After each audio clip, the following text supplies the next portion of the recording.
Professor Kexthal had been teaching xenobiology at the Galactic University for over 2 centuries, but nothing had prepared him for the chaos that erupted during his Apex Predator Behavior seminar. What was supposed to be a controlled demonstration had become the most talked-about incident in academic history. Students, he announced to the mixed class of 47 different species. Today we'll observe the behavioral patterns of Zephyrian shadow cubs, one of the galaxy's most dangerous juvenile predators. The shadow cubs were indeed impressive specimens. Each stood roughly knee-high to a human, with midnight black fur, retractable claws that could slice through hull plating, and bioluminescent eyes that glowed with predatory intelligence. Their adult forms were known to hunt starships for sport. These cubs have been raised in isolation, Professor Kexthal continued, with no exposure to sentient species. This ensures their natural predatory instincts remain intact for our observation.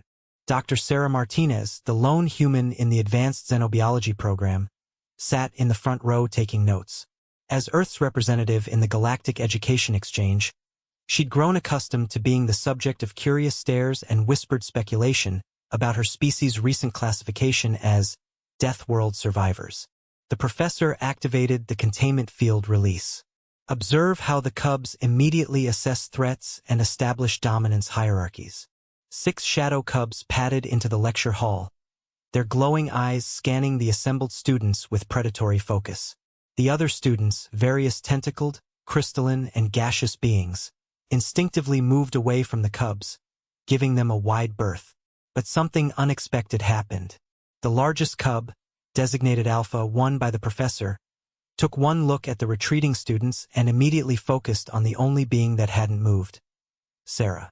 She continued taking notes, occasionally glancing up with mild interest as if 6 apex predator cubs were no more concerning than house cats. Fascinating, Professor Kexthal narrated. Alpha 1 has identified the human as either the primary threat or... Wait, what is it doing? Alpha 1 approached Sarah with what could only be described as curiosity rather than aggression. It sniffed her extended hand. She'd automatically offered it as she would to any Earth animal, and then made a sound that was definitely not a threatening growl. It was purring. That's not in the behavioral database, muttered teaching assistant Veltar, frantically checking his notes. The purring got louder as Alpha 1 rubbed against Sarah's leg. Within moments, the other 5 cubs had abandoned their assessment of the lecture hall and converged on the human student. "Oh, hello there," Sarah said softly, scratching behind Alpha 2's ears. "Aren't you just beautiful?" The cubs responded with what the universal translator rendered as contented chirping. 3 of them began competing for space on Sarah's lap, while the others settled around her feet in a protective circle. "Impossible," breathed Professor Kexthal. "These are apex predators. They should be establishing territorial dominance, not cuddling." "Professor," called out student Tevasiska from the back, "are we witnessing pack bonding behavior? Shadow cubs don't pack bond with other species. They barely pack bond with each other. They're solitary hunters who view most life forms as potential prey or competitors." Sarah looked up from where she was now gently stroking 3 purring cubs. "Oh, they're not being predatory. They're being babies." "I beg your pardon? They're juveniles, right? Separated from their parents. They're probably scared and looking for comfort and security."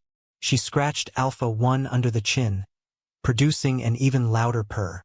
"On Earth, most young mammals seek out warmth and protective figures when stressed. But why you specifically?"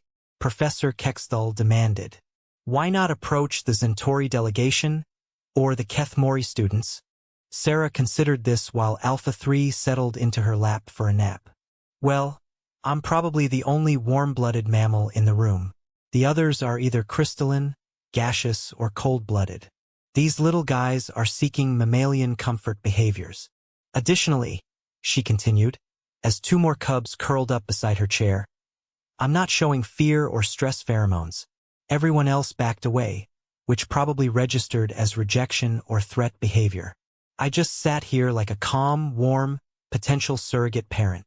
The professor's mandibles clicked in distress. "Dr. Martinez, You do realize these little guys will grow up to be 12-foot-tall starship hunters?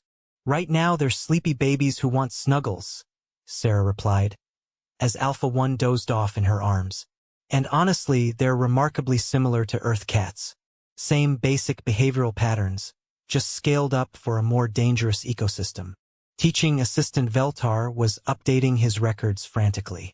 Professor, how do we classify this behavior? I have no idea, Professor Kexthal admitted. In 200 years of xenobiology, I've never seen apex predator cubs abandon their instinctive responses to take a nap with a potential prey species. Maybe that's because you've never had a human in your class before, Sarah suggested. We evolved alongside predators. Most of Earth's apex predators were either our competitors or our companions. We learned to read their body language, provide comfort behaviors, and establish non-threatening pack dynamics. She gestured to the sleeping cubs. These guys aren't seeing me as prey or threat. They're seeing me as safe adult who gives good pets and has a warm lap. This is going to require an entirely new section in the textbook, Professor Kexthal said weakly.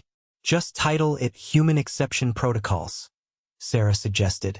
I have a feeling this won't be the last time something like this happens. The cubs purred in agreement, having found the perfect nap spot in the galaxy's most inexplicable species.